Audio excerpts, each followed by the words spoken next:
Tout est marque avec l'agence Yucatan, partenaire de votre image, votre notoriété, votre réputation.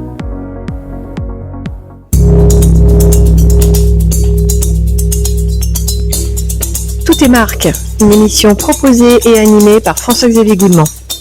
Éclairer la vision et inspirer les actions.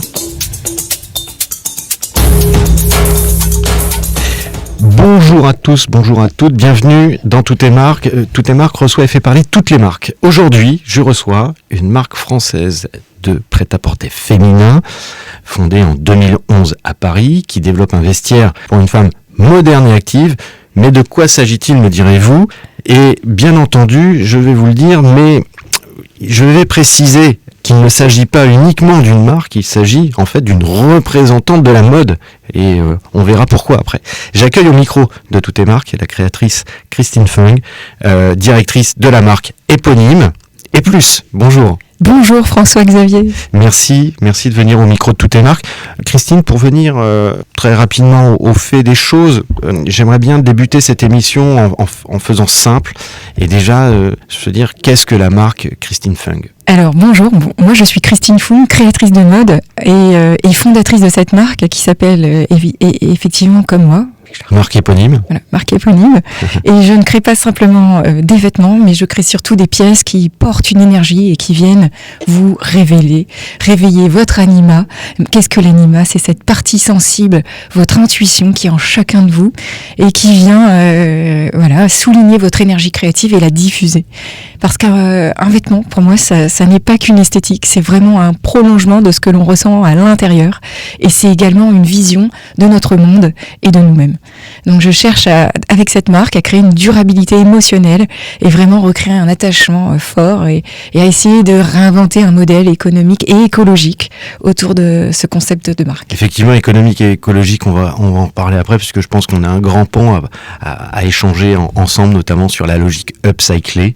On en parlait juste avant l'émission, notamment avec des cuirs en provenance de cette très belle marque et grande marque de chez Longchamp, par exemple.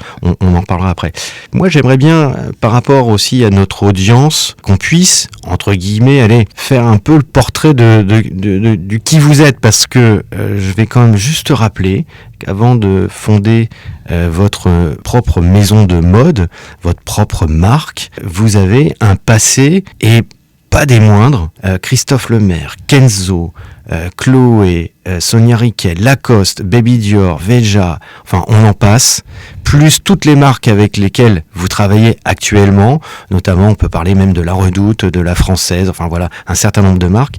Quelle est la genèse justement de la création de votre marque et en définitive qui êtes-vous ? Alors tout a commencé à Duperré, qui est une école d'art appliqué publique, où j'ai étudié pendant plusieurs années. Ensuite, j'ai étudié à l'Institut français de la mode. Et très tôt, j'ai toujours eu envie de faire ma marque, de créer ma marque. Mais par choix stratégique, j'ai décidé d'aller apprendre ailleurs avant. À la fin, de comprendre ce qu'il faut faire et ne pas faire surtout. Pour apprendre effectivement à structurer mes collections et mon modèle économique, à améliorer mon process créatif. J'ai aussi appris à travailler en équipe, à construire un réseau. Tout ça est un des piliers fondamentaux quand vous lancez votre marque. Mon objectif, il était clair en allant travailler auprès des autres. C'était vraiment de gagner en crédibilité et d'acquérir un maximum d'expérience. Donc 8 ans à travailler chez les plus grands. Et après, j'ai lancé ma marque en 2013 pendant 5 ans. D'accord. Et c'est vrai que, bon, là on passe un peu vite, mais au regard du book que j'ai sous les yeux, on peut citer quand même quelques belles créations. Parlons-en, Léonard, chez Lacoste, enfin, qu'est-ce qui est lu notamment comme belle collection que vous avez réalisée ? Donc pendant ces 8 années où j'ai décidé d'apprendre auprès des plus grands, j'ai pu travailler pour des grandes maisons comme Lacoste, Veja, Chloé, Vanessa Bruno, Baby Dior, et ça m'a vraiment appris à développer quelque chose de fort, à arriver à comprendre l'ADN de chaque marque, à rentrer le plus efficacement possible, à me glisser dans leur identité et à leur rendre service et à déployer leur marque. Oui. Et c'est cette méthodologie que j'ai pu après reprendre pour moi-même. Donc ensuite, il y a eu ma marque pendant 5 ans et à la suite de ça, il y a eu Léonard. pour laquelle j'étais directrice artistique pendant 5 ans également. Également, avec de très belles collections et une relance de marque, donc une marque qui a été lancée, qui a été stoppée, qui a été relancée, on va dire. Exactement, parce que quand j'étais chez Léonard, je ne pouvais pas tout faire, et donc j'en ai profité pour me consacrer pleinement à ce client, puis faire un enfant, et ensuite... qui est un autre projet artistique. Un très beau projet de design. Voilà. Et ensuite, j'ai été appelée par une chasseuse de tête pour être directrice artistique de Princesse Tam Tam pendant le Covid. Et ensuite, j'ai relancé ma marque il y a 3 ans seulement sur un second concept qu'on pourra déployer tout à l'heure et un peu expliquer. Bien sûr. Comment on explique le style de la marque que vous avez entre les mains aujourd'hui ? Alors, le style de la marque que j'ai relancé, c'est hybrider le confort du sportswear et les codes et de la couture et de l'artisanat. C'est hybrider donc cette élégance et en même temps ce savoir-faire pour vraiment travailler sur quelque chose de fonctionnel, utile et émotionnel. Le travail central, il est articulé autour de 2 choses. La force des motifs, que je considère comme un langage non verbal, à la fois puissant et émotionnel, et qui me permet de considérer le vêtement comme une œuvre d'art, enfin aussi beau qu'une toile sur laquelle on viendrait appliquer une quête d'imprimés, de motifs et de couleurs. Et au-delà du discours, je vous coupe juste un instant, Christine, mais c'est très fort et très puissant ce que vous dites, parce que quand on regarde ne serait-ce que vos collections, les visuels, on en mettra quelques-uns sur Internet, effectivement, ce sont des œuvres d'art. Vos réalisations sont des œuvres d'art. Des œuvres d'art qui viennent vous protéger, vous énergiser, vous renforcer et qui viennent vous accompagner, singulariser les moments de votre vie. Et en même temps, tout ça avec fluidité. Parce que c'est... ah oui, j'ai oublié de vous dire, le deuxième point fort, c'est la puissance des couleurs. C'est cette capacité à vous énergiser. Enfin, c'est à la fois un regard... Il y a une logique très narrative aussi dans ce que vous faites. Oui, narrative, émotionnelle. Chaque fois, on raconte une histoire, chaque collection, chaque gamme, chaque coupe, etc. Complètement. Et l'objectif étant de créer un lien entre l'art, l'émotion et l'usage réel des gens. C'est-à-dire que j'ai vraiment envie que ce soit un vrai vestiaire composite avec des pièces énergisantes qui vous donnent de l'élan, qui créent un attachement dans votre garde-robe, des choses qu'on a envie de garder, qui partagent un morceau de votre vie, de votre intimité, qui vous accompagne et qui vous revitalise. C'est cette quête-là, c'est ma mission. Et qui s'adresse hommes et femmes. Voilà, c'est gender fluid, c'est autant pour hommes que pour femmes, parce qu'aujourd'hui, il n'y a, à mes yeux, plus de différence de genre. Il n'y a plus besoin d'avoir des vêtements qui soient codifiants et qui vous catégorisent. Qu'une chemise d'homme, c'est tout aussi beau sur une femme, qu'un homme peut tout à fait porter un sac de femme. Enfin, que voilà, tout s'est fluidifié aujourd'hui. Et ce style, justement, de fluidité, on la retrouve dans une fluidité des genres, mais aussi dans une fluidité du mouvement. C'est-à-dire que je cherche à créer des pièces qui soient effortless. Bien sûr. En un geste, vous êtes habillé. Hop, votre robe est enfilée, votre chemise est habillée, elle tombe parfaitement, votre manteau, hop, il vous couvre, il vous recouvre. Ah oui ? Ah ben bien sûr. Ah mais alors, bien sûr, c'est un gilet, il y a des trous plus grands pour les bras. Alors. Et point de vue coloris, parce que j'avais pensé à un joli camaillot de bleu marine, comme je sais que vous aimez bien, puis je me suis dit, dans ces tons-là, ça changera. Vous avez tout à fait raison, Thérèse, parce que le gris et le bordeaux, ça va avec tout, alors ne risquez pas de vous tromper. Et alors, justement, on aime bien poser cette question dans toutes les marques. J'aime bien comprendre le positionnement de la marque. Alors, mon positionnement, il est construit sur une radicalité créative. L'idée, c'est d'avoir une vision... Une radicalité créative, waouh. Alors, c'est d'avoir une qu'est-ce vision... que c'est que la radicalité créative ? Eh bien, d'avoir une vision très claire, pas de compromis, une exigence forte, surtout vis-à-vis de la production. Il n'y a pas de compromis dans la mode, normalement. C'est-à-dire que le style est tellement singulier en fonction d'une marque. Voilà. Le style est forcément radical, non ? Non, je pose une question candide. Vous pouvez avoir des marques qui sont consensuelles ou conventionnelles. Ouais. Il y a des vestiaires, quand je vois des marques comme Célio, des vestiaires pour moi qui sont normes corps. C'est-à-dire vous habillez pour disparaître et pour avoir l'air normal comme tout le monde et être effacé. Donc c'est les couleurs de camouflage, gris, noir, marron, et vous habillez pour ressembler à tout le monde. Alors qu'il y a d'autres marques qui sont là parfois pour vous révéler, ou pour vous singulariser, ou pour être juste un dosage, sans être costumé. Donc voilà. C'est pas le carnaval de Venise, mais au moins on a quand même une singularité. Non, là je comprends. Il n'y a pas 5 manches à la chemise, mais au moins vous êtes, en tout cas dans ma marque, élégant et différent. mais tout en subtilité.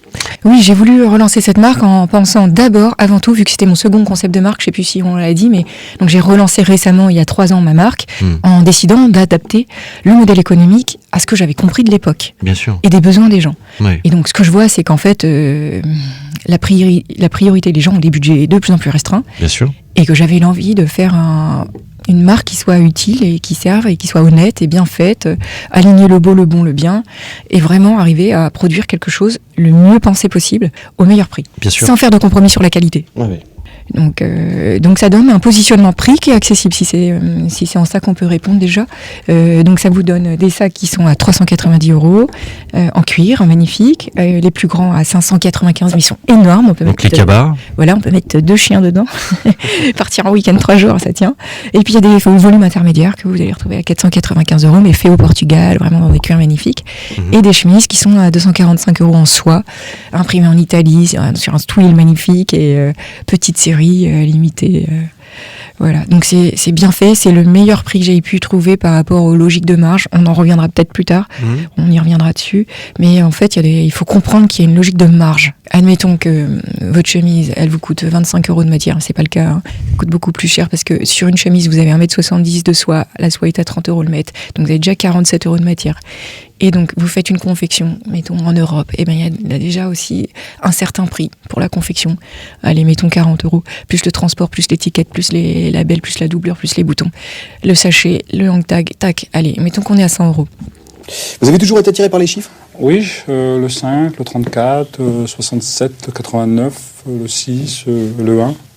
Cette chemise qui vous a coûté en prix de revient initial PRI 100 €, vous devez faire au minimum pour survivre une marge de 2,2. C'est-à-dire payer votre propre loyer, payer vos shootings, payer votre site. Vous voyez, vous avez besoin. Les taxes. Payer les taxes, reverser 20% à l'État, et effectivement tout ça. Payer votre équipe, payer la nourriture, etc. Donc vous la revendez 220 €. Et en wholesale. Ouais. Donc, et après, la boutique, elle, qui vous achète, le retailer, eux, il fera x2,7. Donc, ça sort à quasiment 500 €. Et on n'a pas le choix. Voilà, c'est comme ça. C'est soit ça, soit on fait autre chose. C'est-à-dire, soit on fait du B2C. Ça, c'était du B2B avant, business to business. Soit on fait du B2C, on s'adresse directement au consommateur final. Ouais. Si on fait ça, on compresse nos marges, on vend à un prix intermédiaire. Mais si on fait ça, on se bloque la porte du B2B.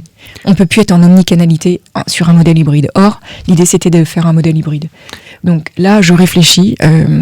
Voilà, je suis partie sur un modèle hybride avec des marges où moi, je compresse. Je suis pas forcément à 2,2, je suis parfois un tout petit peu plus bas. L'idée étant de pouvoir se rattraper parfois quand on fait des ventes en direct. Bien sûr. Voilà.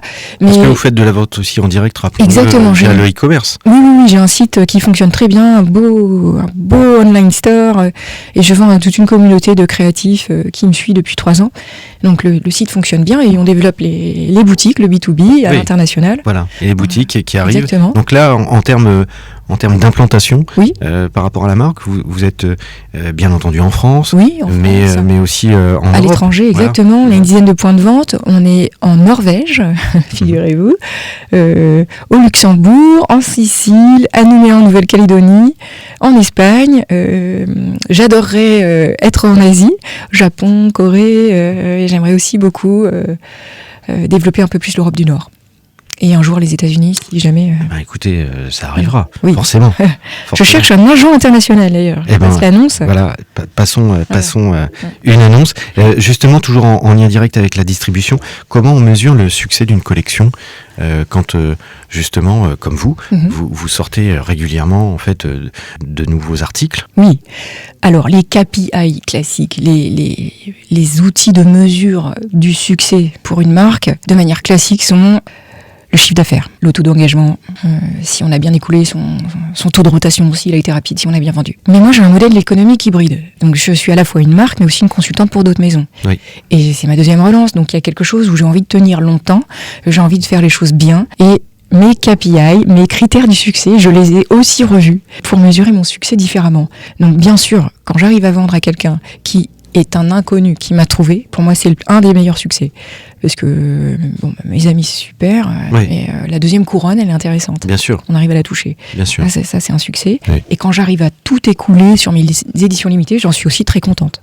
Donc ça, je ne me pose plus la question du timing, c'est-à-dire que pour moi la mode s'est emballée, ça va trop vite, il y a trop de collections, il y a trop de références, il n'y a pas de raison de refaire des collections tous les mois en fait, et donc je souhaite instaurer un temps plus long, et donc ce ne sont plus des collections, ce sont des éditions comme pour un livre. D'accord. Donc ce sont des éditions limitées, et quand on n'a plus on en refait dans d'autres matières. Oui, c'est intéressant parce que cette logique et cette réflexion en fonction des marques qu'on peut recevoir dans toutes les marques, c'est d'essayer de comprendre quel est aussi l'enjeu ou les enjeux, ou la volonté de faire durer des collections, d'en sortir une tous les 15 jours, etc. Parce qu'en fait, il n'y a pas une seule marque qui a la même stratégie, en définitive. Encore plus, quand je vous écoute, j'ai reçu certaines marques où on m'expliquait qu'ils sortaient une collection toutes les 3 semaines. Voilà, parce que c'est comme ça, parce que c'est le marché qui l'impose. C'est toujours surprenant d'ailleurs. Quand on a une marque de mode, quels sont les principaux insights, les leviers marketing justement qui vont faire qu'on va amener à faire connaître sa marque? Alors mes deux principaux insights en termes de marketing sont à la fois de construire une vraie communauté, une communauté engagée, de bien comprendre mes propres clients, de créer du lien, un vrai attachement émotionnel aussi avec mon client. Donc c'est-à-dire je crée un vêtement, je souhaite générer un attachement émotionnel au vêtement, qu'on ait envie de le garder, le transmettre, qu'il soit versatile et qu'on puisse le garder toute sa vie presque. Mais aussi j'ai envie de comprendre ma communauté, mes propres clients, et de dépasser la logique de transaction. Donc vraiment se dire qu'on ne vend pas une audience, mais qu'on construit une relation. Et quand on parle de communauté, c'est bien entendu, c'est pas la communauté uniquement sur les réseaux sociaux, c'est la communauté de clients. Exactement, la communauté de clients, la communauté de gens, quoi, la communauté qui porte ces objets. Ça, c'est le premier insight. Oui. Et quel peut être le deuxième grand levier, justement, pour qu'on puisse entreapercevoir quelle est votre force aussi là-dessus? Moi, mon deuxième levier, c'est la légitimité culturelle. C'est l'idée de voir à 360 degrés et dépasser l'objet de consommation. Et se rapprocher pour tendre à l'œuvre d'art, évidemment avec toutes les guillemets qu'il faut, mais à tendre à une valeur culturelle plus artisanale, à construire aussi un engagement, un projet engagé social, humain. Donc voilà, cette légitimité culturelle qui, bien sûr, doit être validée aussi par des prescripteurs, d'où l'importance aussi de la presse. Et voilà, c'est aussi un réseau. D'accord.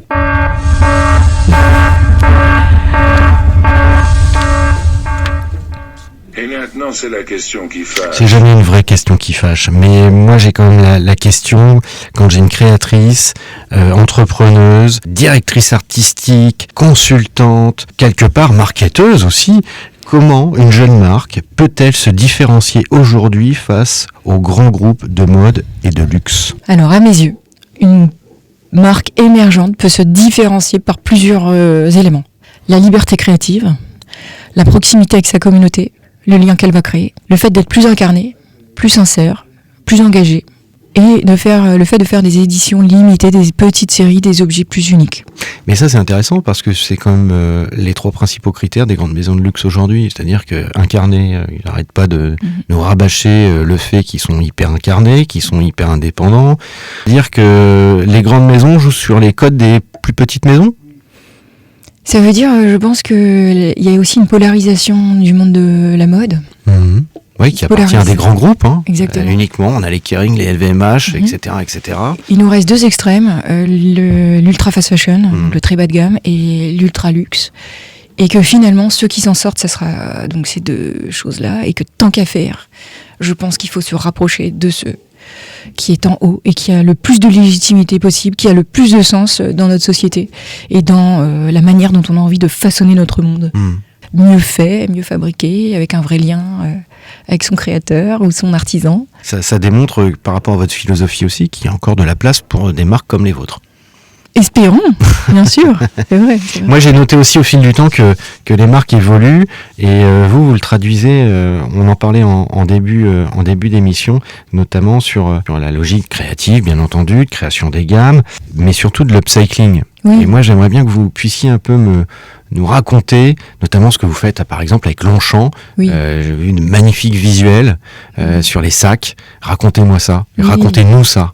Alors, par chance, j'ai gagné l'Andam, enfin par chance, en travaillant beaucoup et puis en concourant à ce concours. Alors, il faut rappeler ce qu'est l'Andam. Alors, l'Association nationale du développement des arts de la mode, un grand prix de mode créé par Pierre Berger. Et le ministère de la Culture, il y a presque 25 ans, et qui récompense chaque année les meilleurs créateurs de leur génération. Et je l'ai gagné, ce prix, en 2014. Et vous aviez déjà remporté le Grand Prix de la création de la ville de Paris en 2011. Exactement. Vous voyez, j'ai fait mes devoirs. Oui, c'est bien. Et ça faisait partie de ma logique, ma stratégie de communication pour à la fois gagner la légitimité des prix. Ça. Donc l'Andam. Oui, l'Andam. Et Longchamp étant partenaire de l'Andam, j'ai eu la chance d'être mécénée et la chance d'avoir la possibilité d'upcycler leurs invendus de cuir, enfin leurs leftovers de cuir issus de leur production. Et donc j'ai reçu un cadeau du ciel comme ça plusieurs fois. J'ai reçu une tonne de cuir. Une tonne de cuir. Voilà, et des kilomètres de tissu. Et donc ça m'a beaucoup aidé, ça m'aide beaucoup. Et là je fais ces cabas, ces beaux cabas dans des magnifiques cuirs. On espère que quelquefois on pourra justement entreapercevoir cette marque peut-être dans des rayons un petit peu partout et co-signée avec vous. Oui, voilà, c'est ça. Ce qui est beau aussi dans l'upcycling, c'est l'idée de partir d'un déchet, d'une fin de vie, et d'en refaire un objet qui repart pour un tour. Bien sûr. Et de redonner vie. Et ça, c'est assez beau de se dire qu'on pérennise quelque chose, qu'il y a ce cycle infini de la vie, que la création, ça permet de... C'est comme la procréation, il y a quelque chose de... On donne vie à des objets. Vous en êtes fait d'ailleurs un peu une spécialité, parce que j'ai vu aussi que vous aviez fait une collab avec Maison du Monde. Oui, voilà, exactement. Moi, mon but, c'est d'arriver à déployer à travers d'autres concepts cette logique de sustainability. Parce qu'on on vit dans un monde fini, aux ressources finies. Bien sûr. Et je pense que tout est précieux. Donc, avec Maison du Monde, par l'intermédiaire de leur directrice artistique, Géraldine, j'ai pu j'ai pu créer une collection capsules upcyclées en réutilisant des rideaux invendus et en les retaillant et en faisant des beaux patchwork très précieux. Des coussins, et en remappant des objets de seconde vie. Eh oui. Là, c'était vraiment très chouette. Des sièges. L'idée, c'était de pouvoir réparer des objets et puis de leur redonner vie, puis de faire ce projet avec Emmaüs. Dans l'idéal, ça aurait été ça.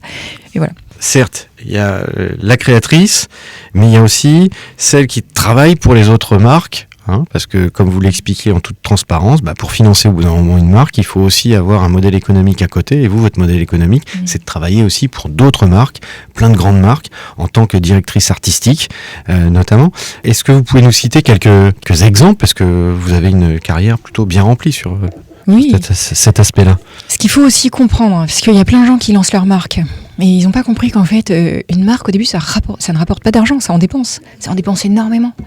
C'est important de le dire. Ça. C'est hyper important. En fait, avant de lancer votre marque, posez-vous clairement la question, combien d'argent voulez-vous perdre et non pas gagner?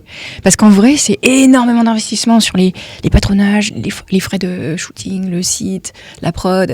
Mais on dit toujours qu'on lance une marque à partir du moment où on a déjà les clients avant la marque. Oui. Voilà, identifiez bien votre cible. Oui, parce que certains lancent une marque en pensant que les clients vont arriver, mais c'est toujours plus intéressant de savoir qu'on a déjà des clients et que les clients sont prêts tout de suite à acheter puisqu'on les a déjà.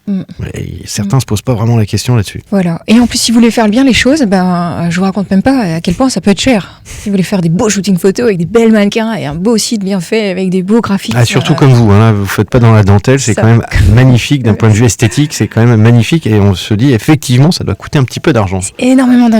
Donc soit vous savez tout faire et vous avez des journées de 80 heures, soit vous vous entourez, mais quand même il y a un moment donné il faut payer ces gens, soit vous travaillez pour d'autres gens et donc ça c'est un peu mon modèle économique, il est coupé en deux, en trois maintenant. Voilà. Donc j'ai une partie marque, une partie ma marque, une autre partie la marque des autres pour laquelle j'interviens. Parce qu'en fait c'est parfois plus simple d'aider les gens. Enfin, on a plus de distance sur le travail des autres et donc j'aime bien comme ça me glisser dans plein d'identités. C'est tout autant passionnel mais il y a moins de pression, c'est ça? Oui, la pression elle est différente, elle est plus humaine, c'est-à-dire est-ce que les relations avec les collègues vont être sympas, est-ce que le boss va adhérer à votre vision et va arriver à avancer aussi. Et c'est tout aussi intéressant aussi parce qu'ils ont accès à d'autres outils, d'autres machines, vous comprenez aussi ce qui bouge d'un côté parce qu'il y a plein de signaux faibles quand ça bouge, quand ça tremble, il y a toujours des petites secousses qui arrivent et ça vous permet de bien décoder le monde qui vous entoure, parce qu'on est dans un écosystème industriel. Vous avez votre marque, mais en fait, en gros, il y a un univers de micro-marques. J'ai quand même, et je reviens quand même sur votre marque, oui. Parce que je vous ai pas posé la question tout à l'heure, et j'aime bien savoir comment les marques, parce que chaque secteur est spécifique, comment votre marque fidélise ses clients. Alors, comment je fidélise mes clients ? Moi, je fidélise mes clients par une approche très personnelle où je réponds à chacun, où je livre avec un mot écrit à la main, un ruban de soie, on livre en personne, au pied de la porte, dans la journée même. Il y a cette réactivité. Si je vois que la cliente s'est trompée dans la taille, tout de suite je lui écris, je lui demande si je peux l'appeler. Vous faites tout vous-même ? Alors j'ai une petite équipe, et en général là sur la relation client, oui, je fais tout moi-même. J'appelle, je lui dis mais en fait combien vous mesurez ? Je crois que je vais plutôt vous mettre une M, ou je vous en livre 2 et vous l'essayez tout de suite, et puis quand mon assistant repart, vous lui rendez la taille qui ne va pas, ou je vous livre celle que vous avez, je vous dis, mais en fait, après, vous repasserez prendre un café si ça va pas, et puis on échangera. On fait des essayages à l'atelier, je glisse un cadeau à la seconde commande, j'essaye de faire des newsletters qui soient intéressantes, avec un contenu émotionnel, qui soit pas qu'informatif et transactionnel, etc., etc. Je fais des pop-up stores où je reçois les gens, je fais goûter, ouais. Vous êtes dans le détail qui tue pour garder vos clients. Oui, c'est ça. Que tout soit aligné, que tout soit beau, harmonieux et équilibré. Que finalement, créer une marque qui fait des beaux objets, c'est aussi remettre un peu plus de beauté dans le monde. Il y a quelque chose. Inspirer les gens, ça tombe bien, puisque la baseline de toutes tes marques, c'est éclairer la vision, inspirer les actions.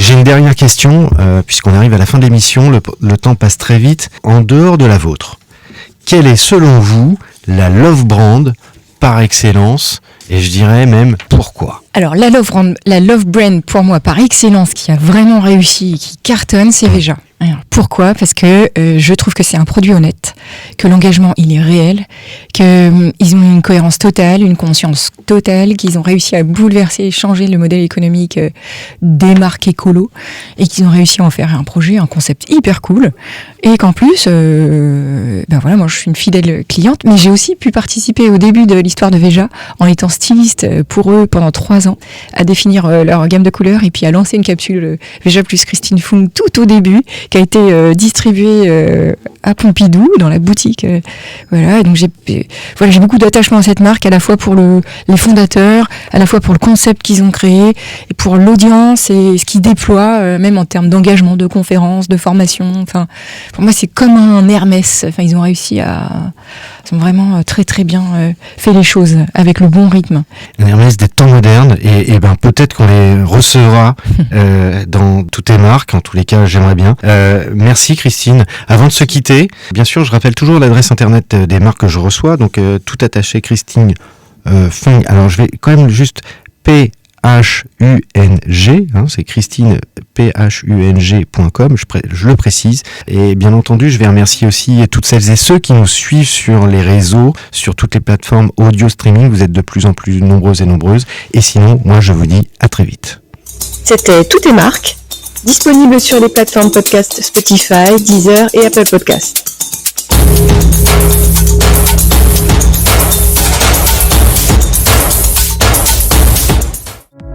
C'était Toutes tes marques avec l'agence Yucatan, partenaire de votre image, votre notoriété, votre réputation.